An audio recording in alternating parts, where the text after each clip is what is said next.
El continente americano es generador de ciencia, tecnología, movimientos sociales y productor de insumos que se utilizan en el esquema productivo de todo el mundo. Con todo esto, América es generadora de importantes noticias. Magnética FM y Voz de América presentan Buenos Días América, el informativo más completo y trascendente de este continente. Bienvenidos. Buenos Días América. Good morning, America. Bienvenidos.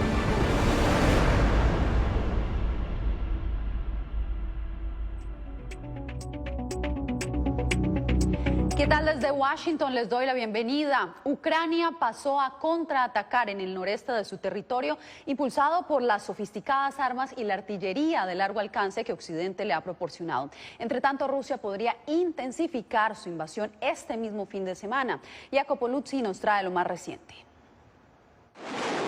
Kiev pasó la ofensiva en el noroeste de Ucrania este viernes, con la meta de que las fuerzas rusas se replieguen en dos ciudades clave, ya que la batalla por el control del territorio se ha convertido en una brutal guerra de desgaste. Al mismo tiempo, Kiev se prepara para lo que podrían ser ataques rusos más intensos durante el fin de semana, en búsqueda de un éxito militar antes del 9 de mayo. En Mariupol, por ejemplo, continúan los intensos combates en la sitiada fábrica siderúrgica Azovstal, donde 500 civiles fueron ya evacuados. Pero todavía hay que sacar a los civiles, mujeres, niños. Muchos niños que todavía están allí. Imagínense este infierno. Analistas afirman que la contraofensiva ucraniana se debe en particular a las nuevas armas y tecnologías modernas occidentales que recibió ahora Ucrania. Más armas están en camino. Medios estadounidenses reportaron que Washington ha brindado inteligencia a Ucrania para la destrucción en abril del emblemático buque ruso Moskva en el Mar Negro. Sin embargo, el Pentágono negó tal ayuda.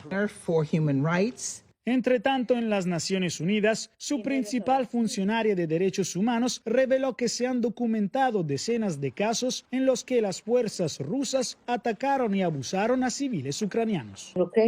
En Ucrania, mi oficina ha registrado 6.731 bajas de civiles desde el 24 de febrero. Sabemos que las cifras reales son considerablemente más altas. En Europa, los embajadores de la Unión Europea siguen debatiendo planes para imponer nuevas sanciones y sobre todo prohibir las importaciones de petróleo ruso, lo que cortaría una fuente clave de financiación para el Kremlin.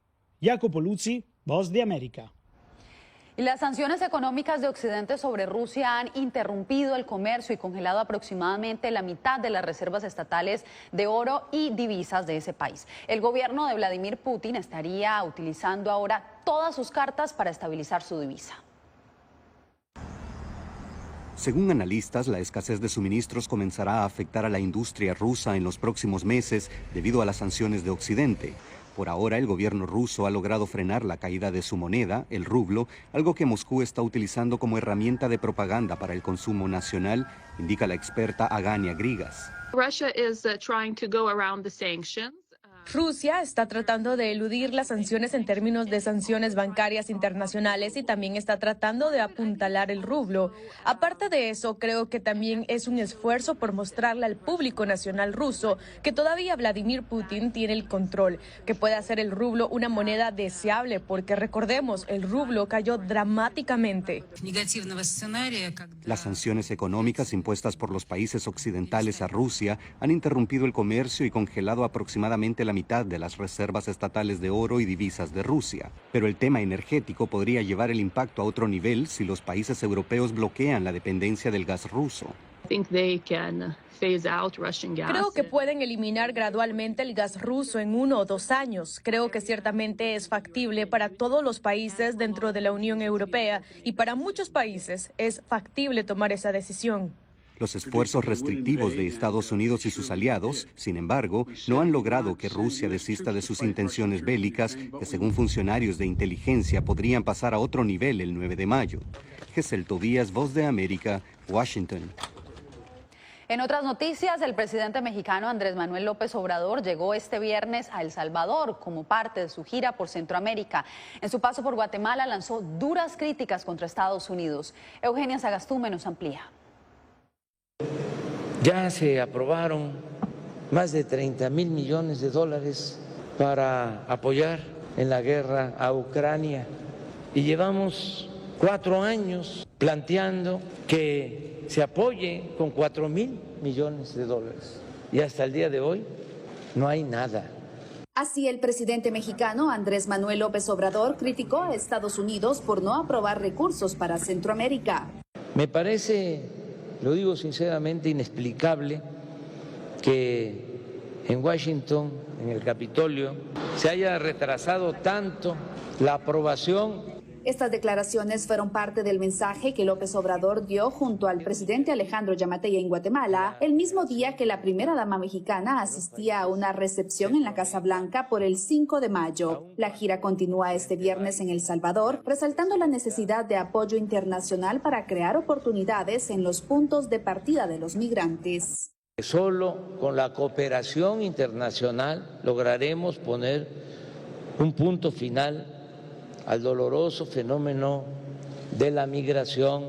La agencia de noticias AP reportó que Estados Unidos comenzó a expulsar a cubanos y nicaragüenses hacia México como parte de un acuerdo entre ambos países bajo el argumento del título 42 hasta el 22 de mayo, un día antes que finalice la medida sanitaria.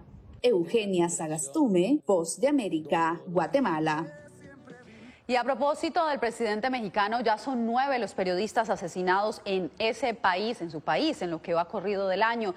El homicidio en Sinaloa de Luis Enrique Ramírez encendió nuevamente las alarmas. Javier Egar con el reporte desde la capital mexicana. Toda la noche del 5 de mayo pasaron peritos y policías buscando evidencias del homicidio del periodista Luis Enrique Ramírez. Hallaron manchas de sangre, un celular con pantalla rota y 2 casquillos percutidos. Una vez hecho esto, se llevan a la persona al servicio médico-forense, donde se le realiza la autopsia determinando que sufrió traumatismo cráneoencefálico a consecuencia de golpes contusos. El cuerpo sin vida del periodista apareció esa misma mañana envuelto en hule negro, sobre un camino de terracería que conduce de la carretera internacional México 15, cerca del Yonque La Pequeña, en Sinaloa. No se descartará ninguna línea de investigación, sobre todo las relacionadas a su trabajo, incluso aquellas donde se menciona su nombre en hechos fatídicos del pasado. Luis Enrique fue fundador del portal de noticias Fuentes Fidedignas de Culiacán, Sinaloa. Era columnista del periódico El Debate y colaboró con el actual gobernador cuando él se lanzó como candidato en 1988. Expreso mi condolencia, mi solidaridad, pero además mi compromiso de esclarecer el crimen. El gremio periodístico de Sinaloa, ubicado al norte de México, salió a las calles a exigir justicia. Lo único que nos queda ante la impotencia y la situación que vimos es pedir justicia. Ya son 9 los periodistas asesinados en lo que va de este 2022. Y apenas el año ha comenzado. México sigue siendo hoy uno de los países más peligrosos para ejercer el periodismo. Javier Egar, Voz de América, Ciudad de México.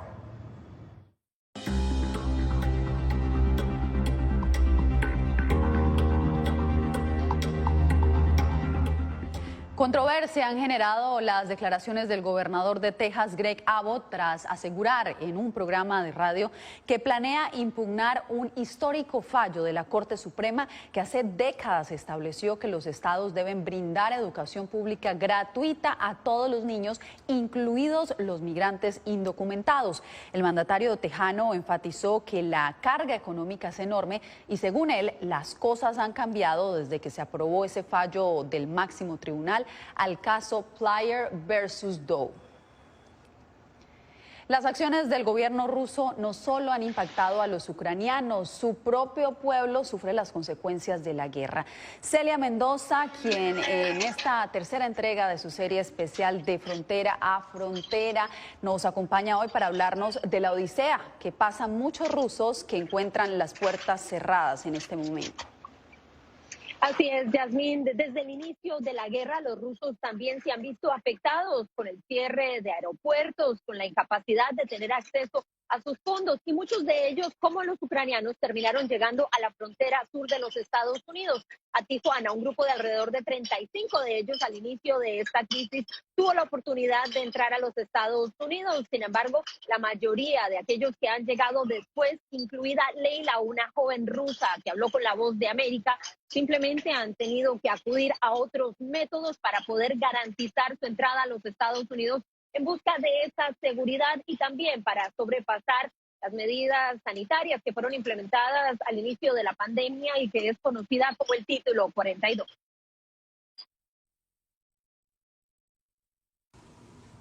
En un abrir y cerrar de ojos, solo sabemos lo que nos muestra el gobierno.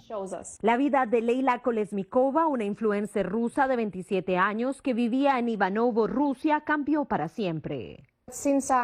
Como soy una influencer y tengo seguidores ucranianos, comenzaron a mostrarme fotos, videos y esas cosas. Y luego llegaron las sanciones. Se volvió realmente peligroso. La decisión de usar sus redes sociales para condenar la guerra no provocada por Vladimir Putin contra Ucrania.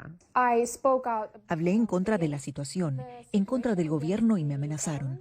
Tijuana era la única frontera por donde dejaban pasar a todos. En ese momento estaban dejando pasar a los rusos. Cuando llegamos allí un día antes, dijeron que ya no aceptaban más rusos, que solo dejaban pasar a los ucranianos. Compartió con La Voz de América desde Ciudad Juárez el veterano de la guerra de Irak, Brian Eubanks, de 42 años, quien desde el 24 de febrero empezó a buscar sin éxito la forma de que su prometida pudiera entrar a Estados Unidos. Sabemos que algunos los han intentado de manera forzada, ¿no? Con el vehículo, compran un vehículo o lo rentan, se forman en la garita y luego intentan desplazarse corriendo hacia Estados Unidos para pedir el asilo, ¿no? Y que en el caso de Leila y Brian los llevó a casarse el 31 de marzo. Al no poder procesar desde México una visa para su prometida, intentaron pedir asilo desde Tijuana y Ciudad Juárez, donde según Eubanks, los obstáculos continuaron cada vez que se acercaron a un puerto de entrada. Cada vez que nos acercamos a hablar con ellos, nos decían, no, váyanse. Se siente como si todo el mundo te odiara por el lugar en el que vivías. Mientras sigue vigente el Título 42, los ciudadanos rusos no han recibido un amparo humanitario, situación que reconoce la voluntaria ucraniana Anastasia Polovin, quien ha estado apoyando en Tijuana desde el inicio de la guerra. Es muy difícil porque solíamos trabajar juntos, solíamos comer juntos y tengo tantos amigos rusos que están de nuestro lado, están con los ucranianos, tampoco pueden salir del país y esto también es difícil para ellos. Realidad que se hace más evidente en la frontera sur de Estados Unidos, donde los ucranianos y rusos, víctimas de las acciones del presidente Vladimir Putin, llegan en busca de protección. Mientras tanto, los ucranianos están siendo amparados por una nueva medida, una excepción humanitaria que les permite seguir entrando a los Estados Unidos desde otros lugares del mundo. Los estragos que ha dejado la guerra, tanto para ucranianos como para rusos. Gracias, Celia, por este reporte. Y a propósito, los invito a acceder a todo el contenido multimedia de esta serie especial de La Voz de América. Encuentre De Frontera a Frontera en www.vozdeamerica.com. Y usted siga conectado porque al volver, en la mira de las autoridades sanitarias está la vacuna del coronavirus de Johnson & Johnson.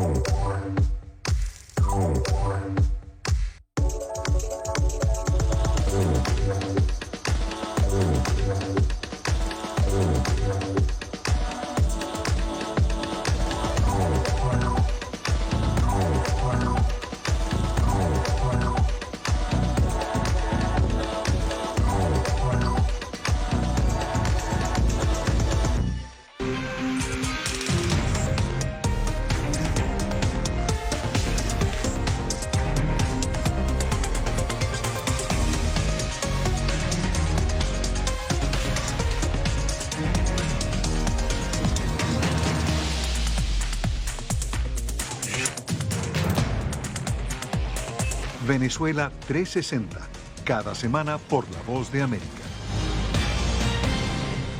¿Qué tal? Desde Washington comienzan las noticias en El Mundo al Día. Día a día, desde la capital de Estados Unidos y donde se producen las noticias que más te impactan. El objetivo es llegar al otro lado de la frontera para pedir asilo. La Voz de América te conecta con El Mundo al Día, los hechos más allá de la noticia, para que tomes decisiones bien informadas, en el lenguaje que quieres, donde quieras y como prefieras. Conéctate con El Mundo al Día. La Voz de América te invita a ser parte de nuestra familia a través de las redes sociales. Encuentra en tu muro las últimas noticias de tu país en su conexión con Estados Unidos, la región y el mundo. Historias que empoderan las voces latinoamericanas de política, economía, salud, actualidad, balanceadas y precisas. Únete a un equipo de origen hispanoamericano que trabaja para conectarte con los tuyos. Síguenos en Facebook y conviértete en protagonista de una historia que tú mismo ayudarás a construir.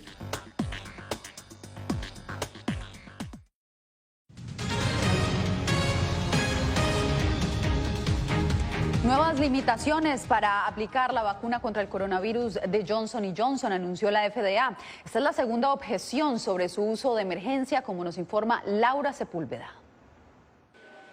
La vacuna de Johnson & Johnson contra el COVID, aprobada el 27 de abril de 2021 para uso de emergencia, enfrenta una segunda objeción por parte de la Administración de Alimentos y Medicamentos de Estados Unidos, FDA. El 13 de abril del año pasado y durante 10 días suspendió su uso por la misma causa, riesgo de trombosis con síndrome de trombocitopenia, TTS. Un síndrome de coágulos de sangre raros y potencialmente mortales, en combinación con niveles bajos de plaquetas en sangre. Por lo que la agencia ha limitado su acceso a personas mayores de 18 años que tienen esta como única opción de inmunización, que carecen de acceso a otras opciones o que deben recibirla por razones médicas. Al respecto, la compañía insiste en que el riesgo de aplicarse la vacuna es menor al riesgo de contraer COVID-19. Los datos continúan respaldando un perfil de riesgo-beneficio favorable para la vacuna Johnson & Johnson COVID-19 en adultos cuando se compara con no tener ninguna vacuna. Por lo pronto, la Organización Mundial de la Salud actualiza sus cifras, que son más altas que los datos oficialmente registrados en el momento, a partir de lo que reporta que entre el 1 de enero de 2020 y el 31 de diciembre de 2021, casi 15 millones de personas perdieron la vida por COVID o causas directamente relacionadas. Alrededor del 68% del exceso de muertes se concentra en solo 10 países, que estos son Brasil, Egipto, India, Indonesia, México, Perú, Federación Rusa, Sudáfrica, Turquía y los Estados Unidos de América. Aunque datos compilados por la Universidad Johns Hopkins muestran que la curva ha caído de manera significativa, a diario se siguen registrando más de 60,000 nuevos casos de contagio en Estados Unidos. Laura Sepúlveda, Voz de América. En California, legisladores buscan asegurar que se mantenga el derecho al aborto en la Constitución estatal antes de que la Corte Suprema emita un fallo que lo prohíba. Verónica Villafañe con los pormenores. Mientras defensores de derechos reproductivos han salido a las calles a protestar la posible revocación de la ley que legalizó el aborto, el gobernador Gavin Newsom reafirmó que California seguirá protegiendo la libertad reproductiva de las mujeres. Aunque existe una ley estatal que otorga el derecho al aborto, los legisladores estatales están redactando una enmienda que lo codifique de forma permanente en la Constitución del Estado. Así lo afirmó la senadora Toni Atkins. Si la Corte Suprema de Estados Unidos no protege la autonomía que tenemos sobre nuestro cuerpo, California garantizará que nuestra Constitución no deje lugar a dudas. No solo reafirma el derecho al aborto, sino que lo hace parte de la Constitución. Hernán Molina es analista político. Porque este es un principio básico y fundamental de preservar el derecho a la privacidad, pero por sobre todo preservar el derecho de las mujeres a tomar decisión sobre sus propios cuerpos sin interferencia del Estado. El fiscal general de California, Rob Bonta, se comprometió a proteger el derecho al aborto de las californianas y de quienes vengan de otros estados para someterse al procedimiento. Cualquier mujer que busque un aborto en California estará protegida. Yo, como fiscal general del estado, protegeré, defenderé y lucharé por ese derecho. Una enmienda constitucional requiere la aprobación de los votantes. Se estima que la propuesta podría colocarse en la boleta electoral de los comicios legislativos de medio término previstos en noviembre. Verónica Villafañe, Voz de América, Los Ángeles. La propuesta que le habría hecho el hijo del presidente de Nicaragua al gobierno estadounidense para liberar a los presos políticos.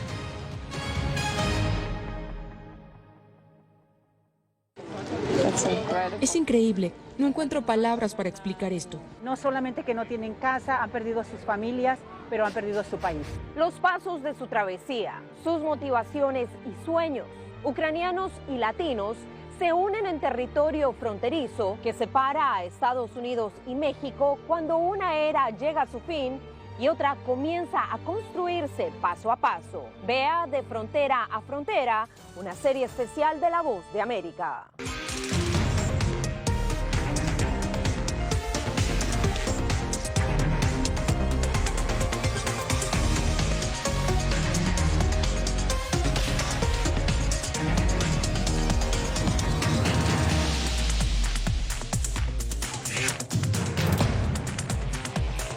Venezuela 360, cada semana por La Voz de América.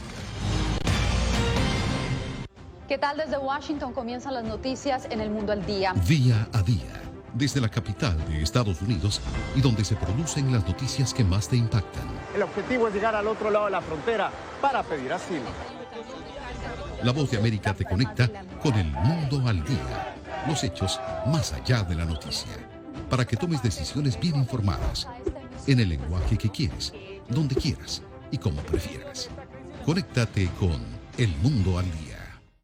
La Voz de América te invita a ser parte de nuestra familia a través de las redes sociales. Encuentra en tu muro las últimas noticias de tu país en su conexión con Estados Unidos, la región y el mundo. Historias que empoderan las voces latinoamericanas de política, economía, salud, actualidad, balanceadas y precisas. Únete a un equipo de origen hispanoamericano que trabaja para conectarte con los tuyos. Síguenos en Facebook y conviértete en protagonista de una historia que tú mismo ayudarás a construir.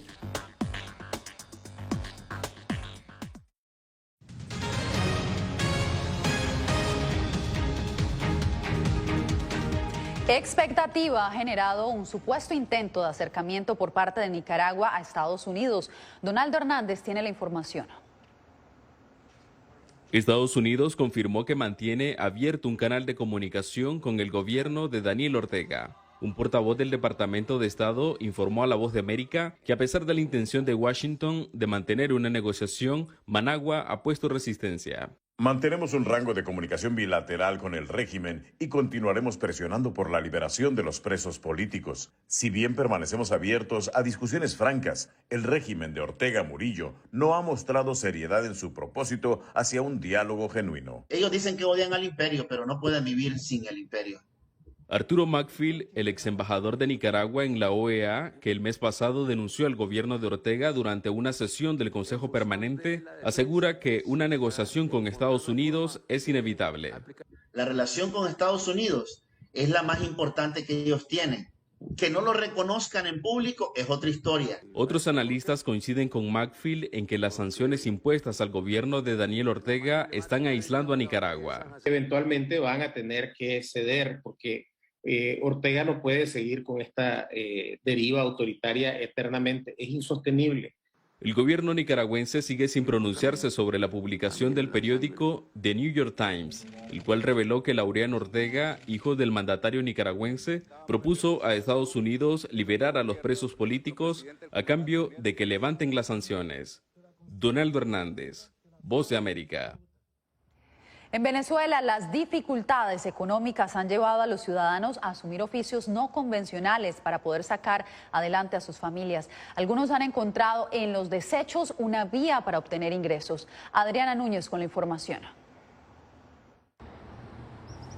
Impulsando hasta el cansancio una carretilla con láminas de cartón y envases plásticos, Carelis Méndez procura ganarse la vida.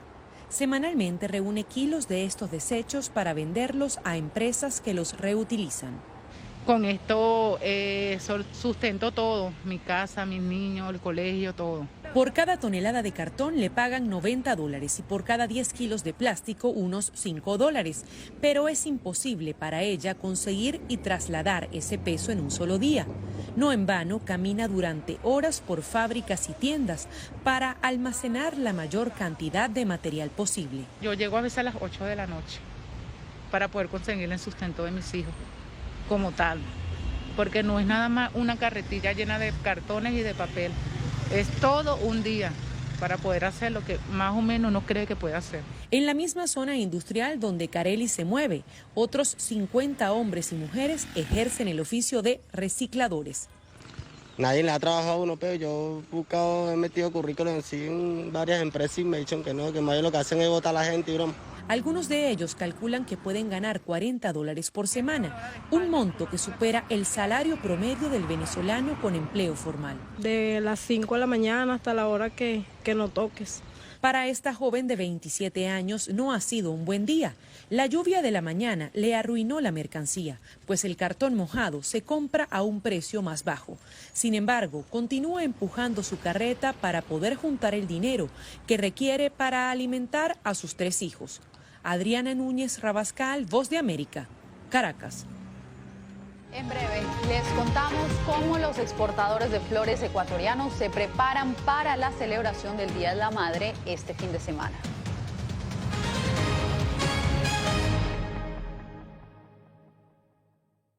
El 24 de febrero cambió la vida de millones de ucranianos. La invasión de Rusia a Ucrania puso sus vidas en pausa. Mujeres, ancianos y miles de niños huyen cada minuto del país.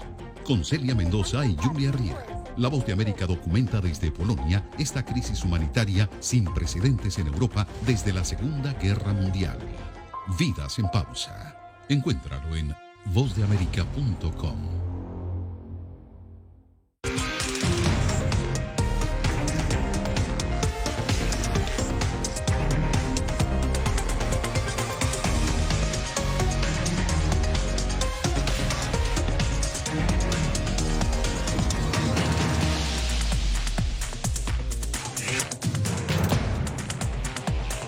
Venezuela 360, cada semana por La Voz de América. ¿Qué tal? Desde Washington comienzan las noticias en El Mundo al Día. Día a día, desde la capital de Estados Unidos y donde se producen las noticias que más te impactan. El objetivo es llegar al otro lado de la frontera para pedir asilo. La Voz de América te conecta con El Mundo al Día, los hechos más allá de la noticia, para que tomes decisiones bien informadas, en el lenguaje que quieres, donde quieras y como prefieras. Conéctate con El Mundo al Día. La Voz de América te invita a ser parte de nuestra familia a través de las redes sociales. Encuentra en tu muro las últimas noticias de tu país en su conexión con Estados Unidos, la región y el mundo. Historias que empoderan las voces latinoamericanas de política, economía, salud, actualidad, balanceadas y precisas. Únete a un equipo de origen hispanoamericano que trabaja para conectarte con los tuyos. Síguenos en Facebook y conviértete en protagonista de una historia que tú mismo ayudarás a construir.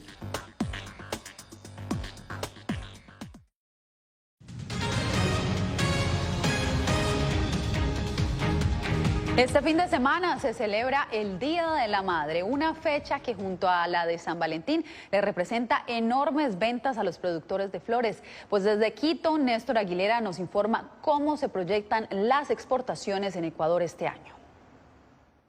Rubén Orozco es director general de una de las mayores compañías que produce y exporta flores desde Ecuador.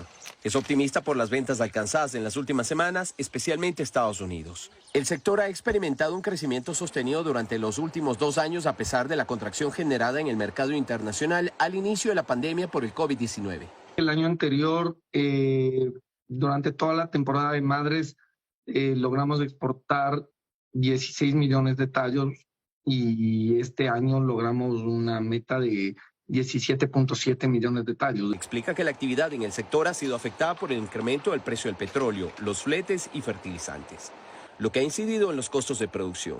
Además, en el caso de los floricultores ecuatorianos, también afectó la invasión rusa a Ucrania, porque alrededor del 40% de la producción local se destina a Europa. Ucrania se transformó en venta cero. Si bien las ventas no son directo a Rusia, se han abierto otros canales a través de Polonia o Bielorrusia. En materia local también se advierte una reactivación del mercado de flores. Así lo dice Byron Heredia, dueño de una pequeña finca localizada a unos 40 minutos de Quito.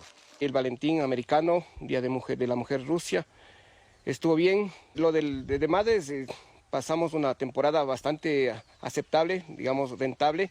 Según la Federación de Exportadores de Flores, en 2021 se estableció un récord en exportaciones, alcanzando alrededor de $927 millones, que superó a la cifra de 2020, que fue de $827 millones.